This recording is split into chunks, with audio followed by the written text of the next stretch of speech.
আপনারা কি জানেন প্রিয় নবী হজরত মুহাম্মদ মুস্তাফা সাল্লাল্লাহু আলাইহি ওয়াসাল্লাম কেন সৈয়দা ফাতিমাকে বলেছিলেন যে তুমি জান্নাতে যেতে পারবে না? একবার প্রিয় নবী হজরত মুহাম্মদ মুস্তাফা সাল্লাল্লাহু আলাইহি ওয়াসাল্লাম হজরত ফাতিমার বাড়িতে তাশরিফ নিয়ে গেলেন।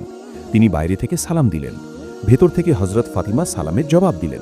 তারপর তিনি ভেতরে এসে ফাতিমাকে জিজ্ঞেস করলেন, ফাতিমা, আলী কোথায়? হজরত ফাতিমা জবাব দিলেন, আব্বাজান, আমাদের মধ্যে একটু ঝগড়া হয়ে গিয়েছিল, তাই তিনি কোথাও চলে গেছেন। আমি জানি না তিনি কোথায় গেছেন।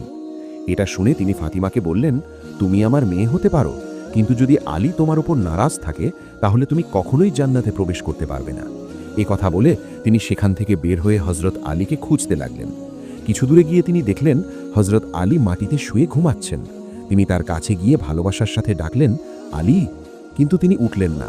তিনি আবার ডাকলেন, আলী, তবুও তিনি উঠলেন না। এরপর তিনি তার কাঁধে আলতো করে হাত